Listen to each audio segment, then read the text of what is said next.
ខ្ញុំពុំមានពេលច្រើនដើម្បីផ្សាយព័ត៌មានគ្រប់យ៉ាងបងប្អូនចេះតែស្នើមកឲ្យផ្សាយមួយថ្ងៃពីរដងហើយជួនកាលព័ត៌មានយើងដែលសំខាន់សម្រាប់សហគមន៍នោះក៏ត្រូវការស្រាវជ្រាវសំលមមដើម្បីអាចជម្រាបជូនបងប្អូនបានព្រោះអីបើគ្រាន់តែឡើងមកនិយាយផ្សាយផ្ទាល់កោកឲ្យតែមានបងប្អូនចូលមើល click like click share អីនោះគឺទោះជាចេះតែថាអីក៏បាននោះខ្ញុំធ្វើវាមិនកើតត្រូវការស្រាវជ្រាវត្រូវការពិនិត្យបច្ច័យព័ត៌មាននឹងថ្លឹងថ្លែងមើលថាតើបានប្រយោជន៍ឬមិនប្រយោជន៍អីលក្ខណៈហ្នឹងទៅក៏ត្រូវការពេលយូរដែរហើយក៏មានការងារធ្វើផ្ទាល់ខ្លួនអីចឹងសូមអធិស្ឋានដែលមិនមានការផ្សាយផ្ទាល់អីឲ្យបានញឹកញាប់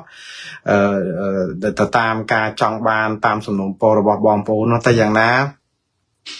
ខ្ញុំនឹងព្យាយាមផ្សាយនៅរាល់ព័ត៌មានដែលសំខាន់ហើយព័ត៌មានក្រៅតែពីថ្ងៃនេះតែខ្ញុំផ្សាយរឿងភាសាអង់គ្លេសជាភាសាជាតិរបស់សហរដ្ឋអាមេរិកឬក៏ភាសាផ្លូវការតើវាមានផលប៉ះពាល់អីដល់សហគមន៍នៅការផ្សាយផ្ទាល់លើកក្រោយទៀតខ្ញុំនឹងលើកយកចំណុចតាក់ទងនឹងរឿងតុលាការយុត្តិធម៌អន្តរជាតិយើងហៅកាត់ថា ICJ តើតើនឹងកាត់ក្តីរឿងចំនួនព្រំដែនរវាងប្រទេសនិងប្រទេសនោះតើស្មុគស្មាញបណ្ណានីតិវិធីគេយ៉ាងម៉េចហើយដោះស្រាយរឿងអីគេខ្លះព្រោះនេះក៏ជាសំណូមពររបស់បងប្អូនយើងចង់ឲ្យខ្ញុំបញ្យល់អំពីនីតិវិធីព្រោះអីឮសូររឿងកោះគុតរឿងអីហ្នឹងថាចង់ប្តឹងទៅតុលាការ ICJ ហ្នឹងថាតើទៅប្តឹងទៅហ្នឹងតើយន្តការហ្នឹងវាប្រព្រឹត្តទៅយ៉ាងម៉េចយើងនឹងមានប្រៀបគេយ៉ាងម៉េចឯកសារយ៉ាងម៉េចលក្ខណៈតាមពិតចង់ឲ្យបងប្អូនយល់អំពីនីតិវិធីរបស់តុលាការនោះតែប៉ុណ្ណោះឯងដើម្បីឲ្យបងប្អូនជ្រាបជាព័ត៌មានគ្រាន់តែថាជាចំណេះដឹងថ្មីមួយសម្រាប់បងប្អូនមួយចំនួនដែលមិនបានជ្រាបតែប៉ុណ្ណឹងហើយក្រោយពីនោះខ្ញុំនឹងផ្សាយបន្ថែមទៀតតាក់ទងនឹងរឿងជួបជាមួយនឹងមន្ត្រីការបរទេសសហរដ្ឋអាមេរិកថាប្រជាប្រដ្ឋខ្មែរយើងនឹងចង់សនំពរឲ្យសហរដ្ឋអាមេរិកជួយអីគេខ្លះតាក់ទងនឹងសិទ្ធិមនុស្សនិងប្រជាធិបតេយ្យនៅស្រុកខ្មែរហើយនឹងក៏ចង់ជម្រាបជូនបងប្អូនអំពីទូនាទីរបស់អង្គការមួយឈ្មោះ Save Cambodia ហ្នឹងដែលគាត់ខំប្រឹងប្រែងដើម្បីឲ្យបានសម្លេងប្រជាពលរដ្ឋឮទៅដល់ក្រសួងការបរទេសហ្នឹងតើគាត់មានទូនាទីអីសំខាន់ប៉ុណ្ណាទៅនៅក្នុងកម្រិតអង្គការសហប្រជាជាតិអីលក្ខណៈនោះខ្ញុំនឹងធ្វើវីដេអូផ្សាយផ្ទាល់ជាបន្តទៅទៀតបាទអញ្ចឹងដើម្បីកុំឲ្យខាត់ពេលនៅក្នុងព្រឹកនេះនៅប្រទេសកម្ពុជាម៉ោងទៅ10ហើយយប់នៅទីក្រុង Long Beach រដ្ឋ California នេះម៉ោង8យប់ទៅហើយគឺ8យប់ថ្ងៃអង្គារខាងនោះថ្ងៃពុធប្រធានបទនេះចេះបងប្អូនគឺដឹងហើយកាលពីដើមខែកុម្ភៈសំទោសដើមខែមីនានេះគឺថ្ងៃមួយតែម្ដងចំដើមខែហ្នឹងតែម្ដងគឺរដ្ឋបាលលោកត្រាំបានចេញបទបញ្ជាថ្មីមួយរបស់រដ្ឋាភិបាលយកភាសាអង់គ្លេសជាភាសាផ្លូវការរបស់សហរដ្ឋអាមេរិកបងប្អូនច្បាស់ជាឆ្ងល់ដែរចុះគាត់តែយកភាសាអង់គ្លេសធ្វើជាភាសាផ្លូវការរបស់អាមេរិកចាំបាច់ទៅខ្វល់ខ្វាយអីខ្លាំងម្ល៉េះហើយអាមេរិកគេនិយាយអង់គ្លេសមកយកមកហើយមិនអញ្ចឹងហីមានអីទៅភ្ញាក់ផ្អើលរឿងហ្នឹងបាទបងប្អូនសួរជាសំណួរអញ្ចឹងchắcគេឮសូរតែអាមេរិកហ្នឹងគេនិយាយអង់គ្លេសតែអញ្ចឹងមកយកមកហើយហេតុអីបានពេលនេះទើបតែមានភាសាអង់គ្លេសជាភាសាជាតិចុះអង់គ្លេសភាសាជាតិរបស់អាមេរិកឬក៏ភាសាផ្លូវការរបស់អាមេរិកពីដើមឡើយមកភាសាអីឲ្យប្រកបអញ្ចឹងបាទនេះសុទ្ធតែជាសំណួរចាក់ស្រេះមកហើយបងប្អូននឹងបានស្រាយបានទទួលការបកស្រាយរឿងចម្ងល់ទាំងអស់នេះនៅក្នុងការផ្សាយដូចតទៅនេះហើយជាការពិតហើយកាលពីថ្ងៃទី30សំទោសថ្ងៃ1ខែមីនាហ្នឹងឆ្នាំ2025ហ្នឹងគឺលោកត្រាំបានចេញដីកាមួយមិនចេញដីកាជាបទបញ្ជារបស់រដ្ឋាភិបាលដោយបទបញ្ជាផ្សេងទៀតជាង70-80បទបញ្ជាហើយដែលគាត់ចេញតាំងពីឡើងកាន់អំណាចនៅក្នុងខែមករាថ្ងៃទី2025មកនោះបទបញ្ជាមួយនេះគឺសំដៅខ្លាំងទៅលើខាងភាសាអង់គ្លេសយកជាភាសាជាតិតែម្ដងតើមានន័យយ៉ាងដូចម្ដេចចំពោះលោកត្រាំគាត់ចាត់ទុកថាការដែលយកភាសាអង់គ្លេសជាភាសាជាតិនេះគឺមានន័យថាជាការចង់លើកស្ទួយសាមគ្គីជាតិផ្ទៃក្នុងរបស់សហរដ្ឋអាមេរិកឲ្យមានភាពសាមគ្គីមូលមាត់គ្នាប្រើភាសាតែមួយកុំឲ្យប្រើភាសាច្រើនទី2គឺគាត់ថាចង់ធ្វើយ៉ាងម៉េចឲ្យអាមេរិកនឹងចេះដូចថាបណ្ដុះវប្បធម៌ ប្រពៃណីទំនៀមទម្លាប់ដែលជារបស់អាមេរិករួមគ្នាជាជាងការដែលបើថាមានភាសាអង់គ្លេសមួយអញ្ចឹងជាភាសាផ្លូវការអញ្ចឹងបានន័យថាយើងបណ្ដោះគំនិតយើងវប្បធម៌ប្រពៃណីហ្នឹងទៅតាមប្រើប្រាស់ភាសាហ្នឹងដើម្បីបញ្ជាក់ដើម្បីសម្ដែងដើម្បីបង្ហាញវប្បធម៌ប្រពៃណីទំនៀមទម្លាប់ហ្នឹងតាមបែបសហរដ្ឋអាមេរិកអញ្ចឹងទៅចំពោះប្រជាពលរដ្ឋអាមេរិកទាំងអស់ហ្នឹងមួយទៀតគាត់ចង់បញ្ជាក់នៅក្នុងបទបញ្ជានឹងទៀតថាគឺដើម្បីឲ្យវាមានភាពស៊ីសង្វាក់គ្នានៅក្នុងកិច្ចប្រតិបត្តិការងារបំពេញកិច្ចអីរបស់រដ្ឋាភិបាលរាល់ថ្ងៃហ្នឹងតាមស្ថាប័នរដ្ឋាភិបាលហ្នឹងព្រោះថាបើមានភាសាអង់គ្លេសជាភាសាផ្លូវការមួយគឺវាស៊ីសង្វាក់គ្នាគឺថាដឹងថាចេញតែមួយភាសាអញ្ចឹងទៅកុំឲ្យច្បោកច្បល់ច្រើនភាសានេះបើតាមការលើកឡើងរបស់គាត់មួយទៀតគឺគាត់ថាការដែលយកភាសាអង់គ្លេសជាភាសាផ្លូវការនេះគឺបានន័យថាជួយបង្កើតជំរុញឲ្យប្រជាពលរដ្ឋនឹងចូលរួមនៅក្នុងជីវភាពនយោបាយឲ្យបានសស្រាក់សស្រាមជាងមុនគាត់អះអាងថាកាលពីអត់មានភាសាអង់គ្លេសជាភាសាផ្លូវការប្រជាពលរដ្ឋអត់អាចចូលរួមបានមិនដឹងថាមានភាសាអីណាមួយឲ្យច្បាស់លាស់អញ្ចឹងទៅពិបាកចូលរួមនៅក្នុងកិច្ចការសង្គមកិច្ចការនយោបាយអីអញ្ចឹងមួយទៀតគាត់ថាដើម្បីឲ្យពង្រឹងអាទំនាក់ទំនងគ្នាដូចថាការប្រស្រ័យតាក់ទងនឹងវាស្រួលព្រោះមានភាសាអង់គ្លេសជាភាសាយាននៅជាគោលមួយអញ្ចឹងណាមានទៀតគឺពី3ទៀតគាត់និយាយថាដើម្បីធ្វើយ៉ាងម៉េចឲ្យអាគុណតម្លៃជាតិរបស់អាមេរិកហ្នឹងគឺថាវារួមគ្នាមូលមាត់គ្នាព្រោះភាសាតែមួយហើយចុងក្រោយគឺបង្កើតឲ្យវាមានសង្គមមួយហ្នឹងគឺថាវាមានភាពសុខដុមរមនាត្រូវជាគ្នាព្រោះនិយាយភាសាតែមួយអញ្ចឹងនេះគឺជាការអះអាងរបស់សតវិមាននិងរដ្ឋបាលលោកត្រាំនៅពេលដែលគាត់ចេញបទបញ្ជាដើម្បីដាក់ភាសាអង់គ្លេសជាភាសាផ្លូវការឬក៏ភាសាជាតិរបស់សហរដ្ឋអាមេរិកក៏ប៉ុន្តែខ្ញុំចង់ពន្យល់អំពីសាវតាបន្តិចអំពីថាតើរដ្ឋនៅសហរដ្ឋអាមេរិកនឹងប្រមាណទៅហើយមកដល់ម៉ោងនេះដែលប្រើប្រាស់ភាសាអង់គ្លេសជាភាសាផ្លូវការតាមពិតអង់គ្លេសមិនមែនជាភាសាផ្លូវការរបស់សហរដ្ឋអាមេរិកទាំងស្រុងទេវាអត់ទាន់មានច្បាប់ណាឬក៏មាត្រាណាកំណត់ចែងយកភាសាអង់គ្លេសនឹងជាភាសាផ្លូវការរបស់សហរដ្ឋអាមេរិកតែម្ដងនៅឡើយទេហើយមូលហេតុដែលអាមេរិកអត់ដែលមានភាសាអង់គ្លេសជាភាសាផ្លូវការហ្នឹងគឺដោយសារអីនៅសហរដ្ឋអាមេរិកនេះមានភាសារហូតដល់ទៅជាង350ភាសាដែលគេនិយាយជាង350ភាសាបងប្អូនគឺបរិស័ទតែជាតិសាសន៍ចម្រុះហ្នឹងវារាប់រយជាតិសាសន៍ដូច្នេះហើយបានតែថាប្រើភាសាហ្នឹងចម្រុះដូច្នេះដោយសារតែភាពចម្រុះនៃការរស់នៅភាពចម្រុះរស់នៅជាមួយគ្នាបានដោយសុខដុមរមនាហ្នឹងគឺបានជាយូរមកហើយគេមិនដែលគិតថាគួរតែកំណត់ថាភាសាអង់គ្លេសជាភាសាផ្លូវការនោះទេក៏ប៉ុន្តែទើបតែពេលនេះស្រាប់តែលោកត្រាំយល់ថាដាក់ភាសាអង់គ្លេសជាភាសាផ្លូវការទៅ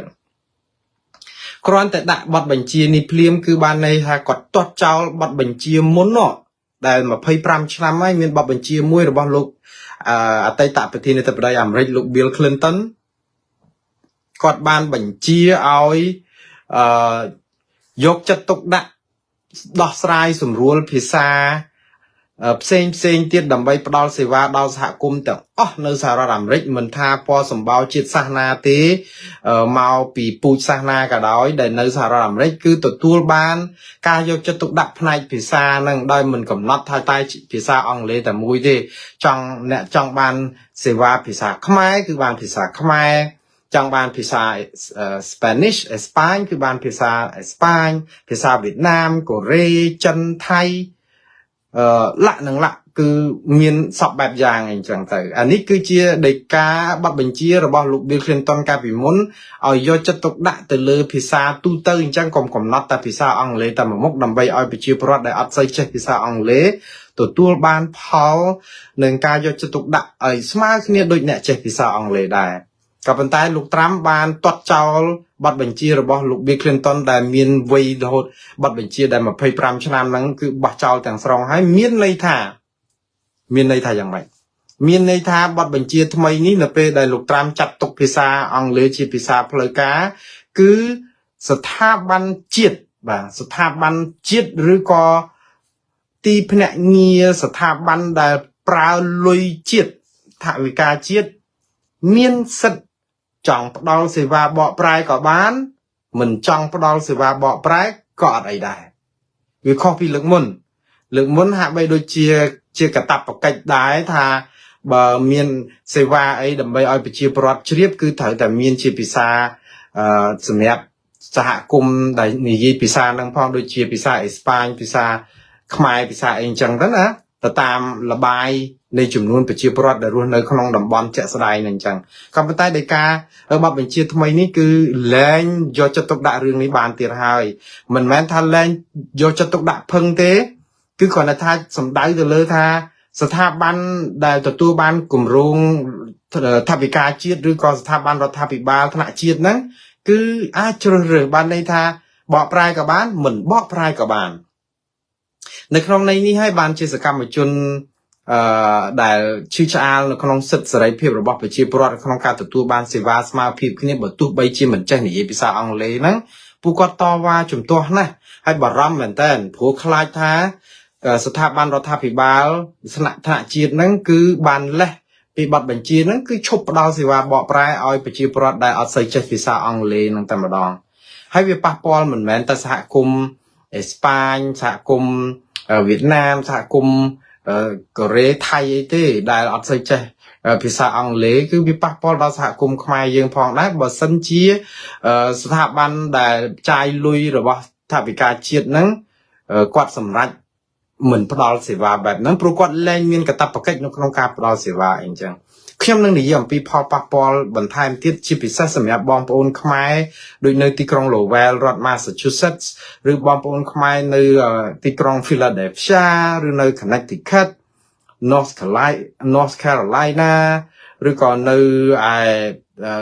ទីក្រុង Long Beach នឹងជាពិសេសនៅ Minnesota ឬក៏នៅទីក្រុងផ្សេងៗឬរដ្ឋផ្សេងៗទៀតដែលសម្បូរជនជាតិខ្មែររស់នៅ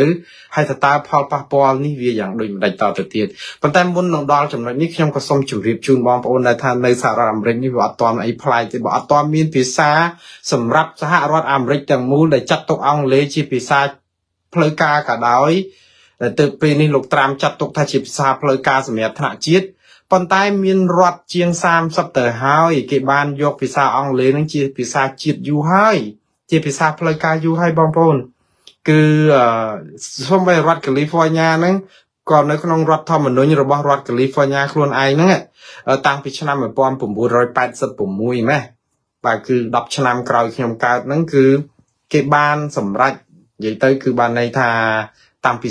39ឆ្នាំមុនមកម៉េះគឺគេបានសម្រេចយកភាសាអង់គ្លេសនឹងជាភាសាជាតិឬក៏ភាសាផ្លូវការរបស់គេទៅហើយដូច្នេះអត់មានអីប្លែកទេរដ្ឋផ្សេងទៀតហ្នឹងក៏គេធ្វើអញ្ចឹងច្រើននិយាយទៅជាង30រដ្ឋហើយសូម្បីតែរដ្ឋនៅហាវ៉ៃគឺរដ្ឋហាវ៉ៃគឺគេមានភាសាដល់ទៅ2ឯណោះជាភាសាផ្លូវការអង់គ្លេសហ្នឹងជាភាសាផ្លូវការរបស់គេហើយនឹងភាសាមួយទៀតគឺភាសាហាវ៉ៃដែលគេប្រើប្រាស់ទូទៅនៅក្នុងរដ្ឋហាវ៉ៃហ្នឹងដូច្នេះនៅក្នុងសហរដ្ឋអាមេរិកហ្នឹងជាង30រដ្ឋគេមានភាសាផ្លូវការជាភាសាអង់គ្លេសនៅតែប្រហែលជា20រដ្ឋតែប៉ុណ្ណឹងដែលមិនទាន់កំណត់ភាសាអង់គ្លេសជាភាសាផ្លូវការអញ្ចឹងដែលបទបញ្ជានេះក៏បានកំណត់ថារដ្ឋទាំងអស់ត្រូវតែប្រើភាសាអង់គ្លេសជាភាសាផ្លូវការហើយប៉ះពាល់មែនទែនដល់រឿងការផ្ដល់សេវាទៅភាសាដទៃទៀតនោះឯងដែលខ្ញុំចង់ជម្រាបឥឡូវសូមងាកទៅអាស៊ីយើងបន្តិចមើលថាតើឬក៏ប្រទេសនៅលើពិភពលោកហ្នឹងមានប្រទេសប្រមាណដែលយកភាសាអង់គ្លេសជាភាសាផ្លូវការបងប្អូនបើយើងមើលឲ្យមែនតើគឺមានប្រទេសច្រើនណាស់នៅលើពិភពលោកដែលប្រើប្រាស់ភាសាអង់គ្លេសជាភាសាផ្លូវការយ៉ាងហោចណាស់ក៏មានប្រទេស57ប្រទេសដែរនៅលើពិភពលោកដែលប្រើភាសាអង់គ្លេសជាភាសាផ្លូវការ57ប្រទេសនេះអត់ទាន់គិតអំពីដែនដីដែលអត់មានអធិបតេយ្យទេចង់និយាយថាដែនដីអត់មានអធិបតេយ្យនោះមាន31ដែនដីនឹងទៀតដែលប្រើភាសាអង់គ្លេសជាភាសាផ្លូវការដែរតែបូកចូលគ្នាទៅគឺមានប្រមាណដូចជា57បូក31វា88ហើយ 88ប្រទេសនឹងដែនដីឯងមិនអញ្ចឹងឯងបងប្អូនគាត់ថា57គឺជារដ្ឋអធិបតេយ្យរដ្ឋឯករាជ្យប៉ុន្តែ31មិនជាដែនដីដែលមិនទាន់មានឯករាជ្យទេនៅក្រោមចំណុះប្រទេសដទៃប៉ុន្តែគេប្រើភាសាអង់គ្លេសជាភាសាផ្លូវការហេតុអីបានយើងប្រើដែនដីចំណុះឲ្យរដ្ឋដទៃហ្នឹងឧទាហរណ៍ដូចហុងកុងគឺជាដែនដីមួយដែលនិយាយភាសាអង់គ្លេសជាភាសាផ្លូវការក៏ប៉ុន្តែហុងកុងបានคล้ายជាផ្នែកមួយនៃប្រទេសចិនដោយសារតែដែនដីគ្រប់គ្រងដោយអាជ្ញាធរចិនមិនចឹងពេលអាមេរិកដកអាណានិគមចេញកាលពី97មកហ្នឹងគឺបានប្រគល់ហុងកុងទៅឲ្យចិនកាន់កាប់ប៉ុន្តែដោយសារតែហុងកុងនៅតែចង់រក្សាអធិបតេយ្យនិងភាពស្វ័យយ័តរបស់ខ្លួនក៏នៅតែមានកម្រិតរដ្ឋបាលនៃការដឹកនាំរបស់ហុងកុងហ្នឹងវារៀងដូចមានកម្រិតមួយដែលដាច់ពីប្រទេសចិនហើយប្រជាពលរដ្ឋគេនៅហុងកុងហ្នឹងគេនិយាយភាសាអង់គ្លេសជាភាសាផ្លូវការទៀតអានេះនៅបើចង់និយាយពីដែនដីដែលអត់មានអធិបតេយ្យអត់មានបូរណៈចង់និយាយឯករាជ្យដាច់ភឹងអីចឹងឧទាហរណ៍ដែនដីដែលប្រភេទហ្នឹងទៀតគឺដូចអី Greenland បងប្អូនឮសូរប្រទេស Greenland ដែលអាមេរិកចង់ទាមទារឬក៏ចង់យកមកជាចំណុះរបស់អាមេរិកអីអញ្ចឹងមានការតតាំងគ្នាតាំងតសៃកពេលដែលលោកត្រាំឡើងកាន់អំណាចហ្នឹង Greenland ហ្នឹងមែនតើគឺជាដែនចំណុះនៅក្នុងប្រទេសដាណឺម៉ាកដូចហុងកុងអញ្ចឹងគឺបានន័យថា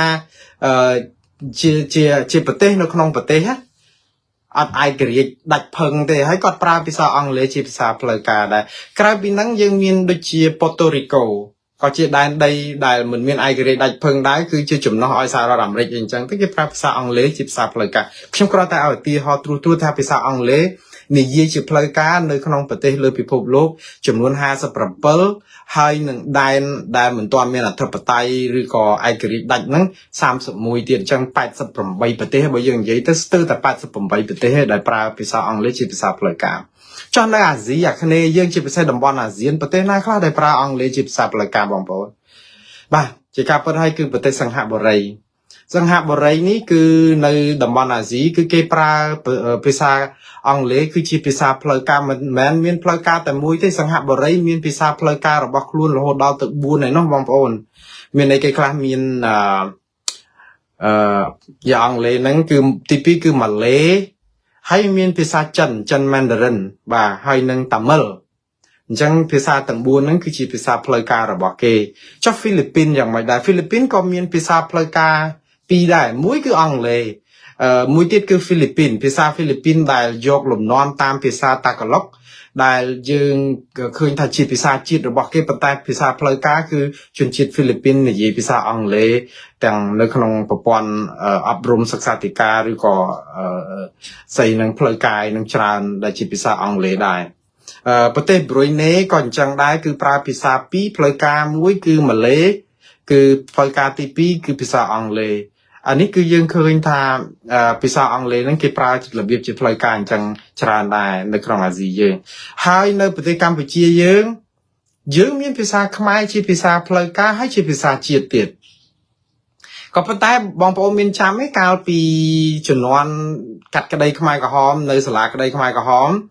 គឺនៅពេលដែលគេបង្កើតឲ្យមានអង្គជំនុំជម្រះវិសាមញ្ញក្នុងតុលាការកម្ពុជាយើងហៅកាត់ថាអវតកឬក៏សរសេរភាសាអង់គ្លេសថា ECCC ហ្នឹងគឺយើងហៅកាត់ថាសាលាក្តីខ្មែរក្រហមហ្នឹងកាលហ្នឹងគឺមានភាសា3ដែលត្រូវប្រើប្រាស់ជាផ្លូវការតែម្ដងគឺភាសាខ្មែរភាសាបារាំងនិងភាសាអង់គ្លេសប៉ុន្តែនៅក្នុងតែក្របខ័ណ្ឌតុលាការអន្តរជាតិឬក៏កូនកាត់មួយនោះតែប៉ុណ្ណោះប៉ុន្តែភាសាខ្មែរនៅតែជាភាសាជាតិដដែលតែអញ្ចឹងភាសាអង់គ្លេសហ្នឹងក៏ជាភាសាផ្លូវការនៅក្នុងការសរសេរសារក្រមការធ្វើសវនាការជំនុំជម្រះក្តីអីលក្ខណៈនៅក្នុងឯកសារតុលាការហ្នឹងគឺប្រើជា3ភាសារួមទាំងភាសាខ្មែរដែរឥឡូវងាកមកតកតងនៅស្រុកអាមេរិកនេះវិញចុះបើសិនជាយើងដាក់ភាសាអង់គ្លេសជាភាសាផ្លូវការតើប្រជាពលរដ្ឋនៅក្នុងស្រុកអាមេរិកហ្នឹងប្រមាណអ្នកបើសិនជាអត់ទាន់ដាក់ភាសានេះជាផ្លូវការនិយាយភាសាអង់គ្លេសនៅផ្ទះតាមពិតនៅសហរដ្ឋអាមេរិកនេះមានប្រជាពលរដ្ឋជាង250លានអ្នកឯណោះបងប្អូនដែលនិយាយភាសាអង់គ្លេសនៅផ្ទះចឹងបានន័យថាវាមាន77% ជាងដែរច្រើនដែរអញ្ចឹងភាសាអីទី2សម្រាប់ដែលនិយាយនៅក្នុងសហរដ្ឋអាមេរិកគឺបន្ទាប់ពីភាសាអង់គ្លេសនេះគឺមានភាសាអេស្ប៉ាញ មានប្រជាប្រដ្ឋប្រហែលជា13.7% ដែរដែលនៅសហរដ្ឋអាមេរិកនេះដែលនិយាយភាសាអេស្ប៉ាញនៅផ្ទះក្រៅពីអេស្ប៉ាញមានភាសាអីទៀតបងប្អូនមានភាសាច្រើនទៀតដូចខ្ញុំជម្រាបចឹង350ភាសាអញ្ចឹងចែកទៅនៅសល់ប្រមាណទៀតហ្នឹងគឺប្រហែលជា3.4% ហ្នឹងគឺដោយទាំងខ្មែរដោយទាំងវៀតណាមដោយទាំងស្អីកូរ៉េជប៉ុនអីលក្ខណៈផ្សេងទៀតទៅអញ្ចឹងឥឡូវយើងឃើញហើយនៅពេលដែលមានបទបញ្ជាដើម្បីបង្គាប់ឲ្យយកភាសាអង់គ្លេសជាភាសាផ្លូវការបែបនេះគឺបានន័យថាសេវាផ្សេងចាប់ផ្ដើមប្រែពណ៌អានេះជាក្តីកង្វល់ឲ្យខ្ញុំនិយាយអំពីផលប៉ះពាល់ឥឡូវដូចឧទាហរណ៍ដូចភ្លាមគ្រាន់តែចេញបទបញ្ជានឹងមកគេហទំព័រជាភាសាអេស្ប៉ាញរបស់សេតវិមានតែម្ដងបងប្អូនកាលហ្នឹងសេតវិមានគេហទំព័រមួយជាភាសាអេស្ប៉ាញតែម្ដងបាទជាផ្លូវការរបស់សេតវិមានដែលមានអង់គ្លេសផងមានអេស្ប៉ាញផងរត់ទៅប្រសងគ្នាគឺទៅមើលភាសាអេស្ប៉ាញក៏បានមើលភាសាអង់គ្លេសក៏បានតាក់ទងនឹងអ្វីដែលជាប្រតិបត្តិការរបស់សេតវិមានឬរដ្ឋាភិបាលអាមេរិកហ្នឹងក៏ប៉ុន្តែចេញបទបញ្ជានឹងភ្លាមគឺគេហទំព័រហ្នឹងគឺត្រូវបានគេលុបចោលភ្លាមបាទនៃសេតវិមានជាអ្នកលុបចោលបាត់ទៅភ្លាមហើយមកដល់ម៉ោងនេះគឺថ្ងៃទី11ខែមីនាឆ្នាំ2025ដែលត្រូវនៅថ្ងៃ12ខែមីនានៅស្រុកខ្មែរអត់ទាន់មានឃើញគេហទំព័រជាភាសាអេស្ប៉ាញហ្នឹងបើកមកវិញទេសម្រាប់គេហទំព័ររបស់សេតវិមានលេខាធិការឬក៏អ្នកនាំពាក្យសេតវិមានបញ្ជាក់ប្រាប់អ្នកសារព័ត៌មានកាលពីអំឡុងខែដើមខែកុម្ភៈថាសេតវិមានកំពុងតែដុតដៃដុតជើងដើម្បីធ្វើយ៉ាងម៉េចឲ្យភាសាអេស្ប៉ាញនឹងវិលមកប្រើប្រាស់ធម្មតានៅលើគេហទំព័រនឹងវិញតែរឿងសន្យានេះវាហាក់បីដូចជាអត់ទាន់ឃើញមកជាដុំកំភួនអីឬក៏ផ្លែផ្កានៅឡើយទេព្រោះតាំងពីហ្នឹងមកមួយខែជាងហើយបិទតាំងពីខែមករាមកជិត2ខែហើយបងប្អូនអត់ទាន់បើកមកវិញទេអញ្ចឹងចេញដីកានឹងប័ណ្ណបញ្ជានឹងភ្លាមយើងឃើញប៉ះពាល់ដល់យ៉ាងហោចណាស់ក៏ភាសាអេស្ប៉ាញមួយគឺលុបចេញពីភពផែនដីនៃគេហទំព័ររបស់សេតវិមានតែម្ដងគឺគេលែងឲ្យតម្លៃភ្លាមហើយអញ្ចឹងអ្នកដែលនិយាយភាសាអេស្ប៉ាញដែលមាន13-14%គឺបានន័យថាច្រើនលៀនគួរសមដែរនោះគឺនឹងបាត់ប្រយោជន៍នឹងភ្លាមហើយមិនអញ្ចឹងអានេះយើងបាច់និយាយអីដល់ខ្មែរយើងដែលភាសាបន្ទាប់បន្សំពីគេផងទៀតតែខ្ញុំនឹងបញ្យល់ប៉ុន្តែការដែលសន្យាថានឹងឲ្យភាសាអេស្ប៉ាញនេះនឹងវិលត្រឡប់មកគេហទំព័រសេតវិមានវិញហ្នឹងគឺសន្យាអញ្ចឹងទៅគឺមិនឃើញបានផលមែនប៉ុន្តែកាលពីលោកត្រាំជាប់ឆ្នោតកាលពីម្លងឆ្នាំ2017បងប្អូនអាណត្តិទី1គាត់ធ្លាប់ធ្វើអញ្ចឹងដែរគឺគាត់ធ្លាប់ឲ្យភាសាអេស្ប៉ាញហ្នឹងដកចេញពីគេហទំព័រអញ្ចឹងដែរហើយសន្យាថានឹងដាក់វិញប៉ុន្តែដល់ទៅចប់អាណត្តិ4ឆ្នាំនៅឆ្នាំ2021ក៏អត់ទាន់បានដាក់វិញគឺអត់រហូត4ឆ្នាំតតែប្រធានាធិបតីក្រោយដែលជាប់ឆ្នោតក្រោយគាត់ហ្នឹងឡើងមកគឺបានដូចថាលោកโจ Biden ឡើងមកបានធ្វើជំនួសគាត់ទៅបានន័យថាដាក់ភាសាហ្នឹងចូលវិញទៅឥឡូវនេះគាត់លុបវិញចោលចឹងទៅមកហើយលើខ្ញុំនិយាយអំពីផលប៉ះពាល់អំពីសហគមន៍យើងតែម្ដងជាពិសេសសហគមន៍ខ្មែរតែយ៉ាងម៉េចទៅវិញបងប្អូនភ័យព្រួយផ្ញើសារជាសម្លេងផងជាអក្សរផងមកសួរខ្ញុំថាតើវាបានប៉ះពាល់អីគេឡើងឧទាហរណ៍ដូចនៅសាលាក្រុងឡុងបិចអញ្ចឹងបងប្អូនដឹងហើយថានៅទីក្រុងឡុងបិចនេះយើងផ្ដល់សេវាជូនប្រជាពលរដ្ឋដែលអត់ចេះភាសាអង់គ្លេសនោះរហូតដល់ទៅប្រហែលជាង50ភាសាឯណោះក្នុងនោះមានភាសាខ្មែរហើយភាសាខ្មែរនិយាយទៅភាសាអេស្ប៉ាញភាសាខ្មែរអេស្ប៉ាញទី1អូខេឥឡូវខ្ញុំនិយាយចេះភាសាអង់គ្លេសជាគោលហើយជាភាសាផ្លូវការរបស់ទីក្រុងឡុងបិចហើយនិងរដ្ឋកាលីហ្វ័រញ៉ាហើយបន្ទាប់មកហ្នឹងគឺភាសាអេស្ប៉ាញទី2សំខាន់ទី3គឺភាសាខ្មែរយើងគឺជាប់លេខ3នៅក្នុងភាសាសំខាន់នៅក្នុងទីក្រុងឡុងបិចណាទី4គឺភាសាតាកាឡុកគឺភាសាហ្វីលីពីននឹងឯងតែភាសាខ្មែរនេះគឺមានភាពសំខាន់ចាំបាច់ណាស់ដោយសារតែសហគមន៍ខ្មែរយើងនៅទីក្រុងឡុងបិចនេះមានច្រើនសន្ធឹកគឺមានច្រើនជាងគេនៅក្រៅប្រទេសកម្ពុជានិយាយទៅនៅសហរដ្ឋអាមេរិកក៏នៅស្រុកណាក៏ដោយ គឺមានតែនៅក្រុងឡុងបិចហ្នឹងទេឬក៏រដ្ឋកាលីហ្វ័រញ៉ាហ្នឹងទេដែលមានប្រជាពលរដ្ឋខ្មែររស់នៅច្រើនជាងគេក្រៅពីប្រទេសកម្ពុជាហើយទី2គឺទីក្រុង Lowell មានប្រជាពលរដ្ឋខ្មែររស់នៅច្រើនកម្រិតទី2នៅសហរដ្ឋអាមេរិកឬក៏នៅក្រៅប្រទេសកម្ពុជាហ្នឹងឥឡូវនេះបងប្អូនកំពុងតែប្រើប្រាស់សេវានឹងយ៉ាងសប្បាយរីករាយដោយសារអីដោយសារសាលាក្រុងផ្ដល់សេវាជួយផ្គត់ផ្គង់ថវិកាសម្រាប់ជួលអ្នកបកប្រែសម្រាប់បកប្រែឯកសារសម្រាប់សម្រួលទូរស័ព្ទតាក់ទងបង់ភ្លើងបង់ទឹកឬក៏ដោះស្រាយបញ្ហាសុំលិខិតអនុញ្ញាតសង់ផ្ទះសម្បែងឬក៏សុំជំនួយអីពីក្រុងដោះស្រាយបញ្ហា100ចំពោះនៅក្នុងការរស់នៅជីវភាពប្រចាំថ្ងៃហ្នឹងគឺសាលាក្រុងគេជួយផ្ដល់ថវិកាដល់បងប្អូនដើម្បីបានយកទៅប្រើប្រាស់ផ្នែកខាងសេវាភាសាហ្នឹងដោយសារអីក្រុងយកចិត្តទុកដាក់ហើយវាមានច្បាប់មួយរបស់សហរដ្ឋអាមេរិកដែលគេហៅថា Title 6 គឺ Title 6 ហ្នឹងគឺនិយាយអំពីសិទ្ធិប្រជាពលរដ្ឋតកតងនឹងការមិនរើសអើងអញ្ចឹងច្បាប់នេះគឺជាច្បាប់របស់ជាតិតកតងការមិនរើសអើងប្រជាពលរដ្ឋគ្រប់ពណ៌សម្បូរហ្នឹងគឺចង់និយាយថាផ្ដល់សេវាជនជាតិស្បែកណាក៏ត្រូវតែមិនរើសអើងចេះភាសាមិនចេះភាសាក៏ត្រូវផ្ដល់សេវានឹងដែរនេះសម្រាប់ច្បាប់ក៏ប៉ុន្តែនៅពេលដែលចេញបទបញ្ជាហ្នឹងគឺអាច្បាប់ហ្នឹងក៏វារងផលប៉ះពាល់ដោយសារអីដោយសារតែជំនួយពីថ្នាក់ជាតិគឺស្ថាប័នជាតិដូចខ្ញុំបានជម្រាបអញ្ចឹងអាចជ្រើសរើសមិនផ្ដល់សេវាបកប្រែហ្នឹងក៏បានក៏ប៉ុន្តែជាភ័ព្វវាសនាសម្រាប់បងប្អូននៅទីក្រុងឡុងបិចខ្ញុំនិយាយថាភ័ព្វវាសនាដោយសារអីទីក្រុងឡុងបិចនេះគឺជាទីក្រុងដ៏ខែងរែងជាទីក្រុងដ៏ស្វាហាប់ជាទីក្រុងដែលឈរឯករាជ្យខ្លួនឯងមិនខ្ចីដង្ហើមជាតិដកចឹងជាទីក្រុងឯករាជ្យស្វយ័តមានថវិកាគ្រប់គ្រាន់$3,600 លាននៅក្នុងមួយឆ្នាំដើម្បីផ្គត់ផ្គង់ដោះស្រាយសេវាផ្សេងជូនប្រជាពលរដ្ឋហើយមិនប៉ះពាល់នឹងការយកលុយថ្នាក់ជាតិយកមកចាយទេដូច្នេះជាភ័ព្វវាសនាសម្រាប់បងប្អូនទីក្រុងឡុងបិចបើទោះបីជាមានបទបញ្ជាយកភាសាអង់គ្លេសជាភាសាផ្លូវការហើយបង្គាប់ឲ្យស្ថាប័នជាតិឬក៏អ្នកដែលបានទទួលថវិកាពីថ្នាក់ជាតិយកមកអនុវត្តគម្រោងហ្នឹងអាចសម្រេចផ្ដល់សេវាបកប្រែឬមិនផ្ដល់ក៏ស្រេចតែចិត្តហ្នឹងគឺមិនប៉ះពាល់ដល់ទីក្រុងឡុងបិចទេព្រោះទី1ទីក្រុងឡុងបិចមានថវិកាដោយខ្លួនឯង$3,600 លានពីប្រាក់ចំណូលពន្ធដារមកពីការបូមប្រេងឬក៏ចំណូលពីកប៉ាល់នាវាចរដឹកជញ្ជូនទេសចរលក្ខណៈហ្នឹងគឺគេអាចផ្គត់ផ្គង់សេវាផ្សេងនៅក្នុងទីក្រុងបានអញ្ចឹងជាភ័ព្វវាសនាប្រជាពលរដ្ឋខ្មែរនៅទីក្រុងឡុងបិចមិនរងផលប៉ះពាល់ពីការផ្ដល់សេវាពីសាលាក្រុងទេតកតងនឹងរឿងផ្ដល់ផ្នែកបកប្រែនេះដូច្នេះបងប្អូននៅតែទទួលបានការបកប្រែដដែល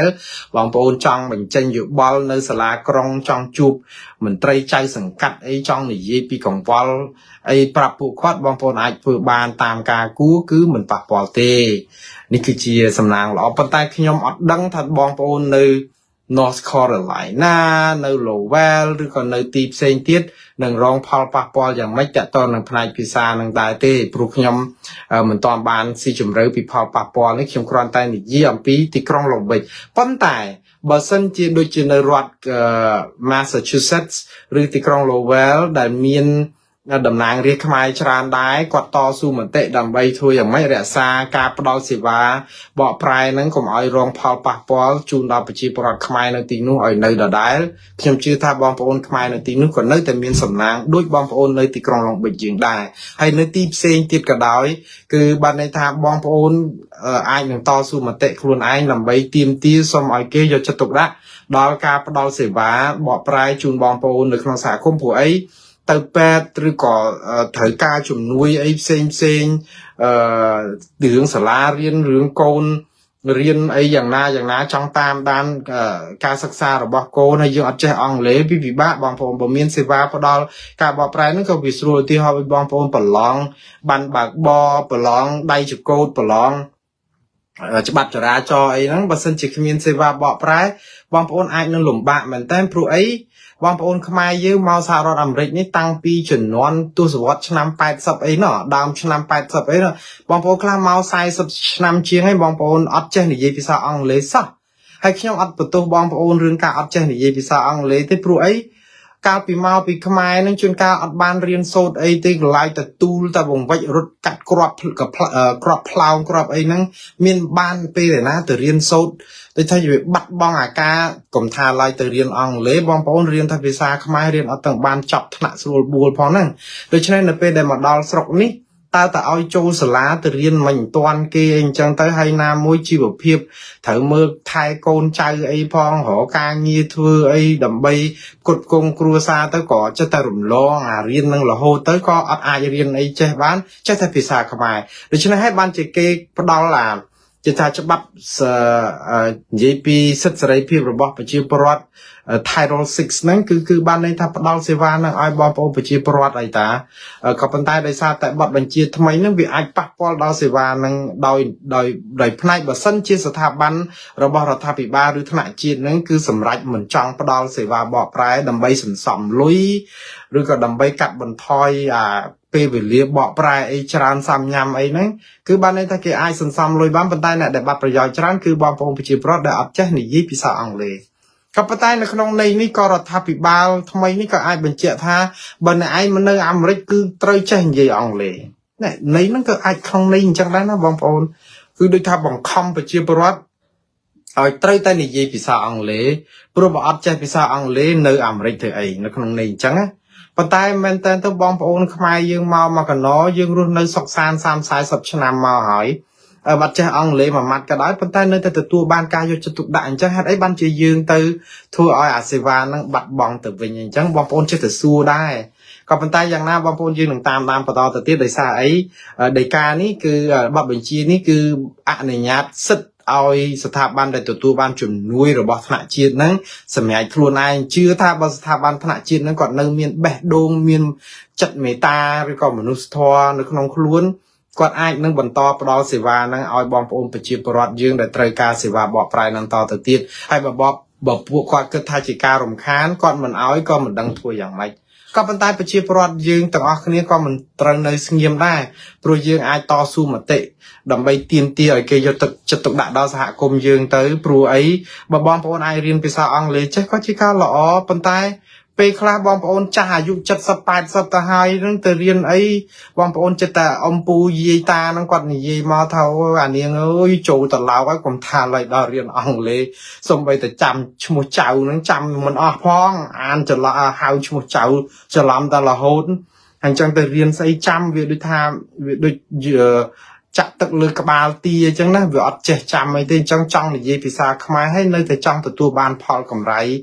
សេវាផ្សេងដែលរដ្ឋផ្ដល់ជូនហ្នឹងឲ្យបានដូចដើមអញ្ចឹងទៅព្រោះចាស់ទៅហើយចង់រស់នៅជីវិតចុងក្រោយរបស់គាត់ហ្នឹងឲ្យមានសុភមង្គលហើយកុំមានការរំខានផលប្រយោជន៍អីអញ្ចឹងនេះជាសំណូមពររបស់ពួកគាត់សម្រាប់តំណាងរាស្ត្រពួកគាត់នៅក្នុងការបន្តជួយដោះស្រាយបញ្ហាភាសាសេវាក្នុងការតាក់ទងគ្នានឹងកុំឲ្យប័ណ្ណបញ្ជាថ្មីនេះវាប៉ះពាល់ដល់ពួកគាត់អីអញ្ចឹងតែយ៉ាងណាដូចខ្ញុំជម្រាបចឹងបងប្អូននៅក្នុងទីក្រុងឡុងប៊ិចបងប្អូនសំណាងមានភ័ព្វវាសនាមិនប៉ះពាល់ទេដោយសារតែរដ្ឋខ្លាំងមានលុយខ្លួនឯងប៉ុន្តែរដ្ឋផ្សេងទៀតដែលពឹងថវិកាជាតិពីថ្នាក់ជាតិមកអាចរងផលប៉ះពាល់ដែរវាអាស្រ័យទៅលើការពិតជាក់ស្ដែងយ៉ាងណាឥឡូវទើបបានមួយខែជាងថាតើវានឹងប៉ះពាល់យ៉ាងណាយើងអត់ទាន់ឃើញផលប៉ះពាល់នឹងជាដុំកំភួនទេបងប្អូនចេះតែបារម្ភយើងនឹងចាំមើលតទៅទៀតថាវានឹងមានផលប៉ះពាល់ធំដុំប៉ុណ្ណាខ្ញុំនឹងជម្រាបជូនបងប្អូនបន្តទៀតនៅពេលដែលបានព័ត៌មានថ្មីតែយ៉ាងណាគឺបងប្អូនកុំអស់សង្ឃឹមព្រោះនៅសហរដ្ឋអាមេរិកនេះបើសិនជាលោកត្រាំគាត់កាន់អំណាចបាន4ឆ្នាំគាត់សម្រេចបែបនេះអាណត្តិក្រោយបើមានគណៈបកថ្មីចូលជាពិសេសគណៈបកមានតែ2ទេមានតែសាធារណរដ្ឋនិងប្រជាធិបតេយ្យទេ 100% ហើយគណៈបកប្រជាធិបតេយ្យនឹងវិលក្នុងការផ្ដល់សេវាដល់ប្រជាពលរដ្ឋវិញប៉ុន្តែខ្ញុំជឿថាគណៈបកប្រជាធិបតេយ្យក៏មិននឹងអាចទៅដកភាសាអង់គ្លេសចេញជាភាសាផ្លូវការដែរព្រោះអាហ្នឹងវាជាកិត្តិយស ជាកតនាមមោទនភាពរបស់ជាតិមួយដែរណាគាត់ថា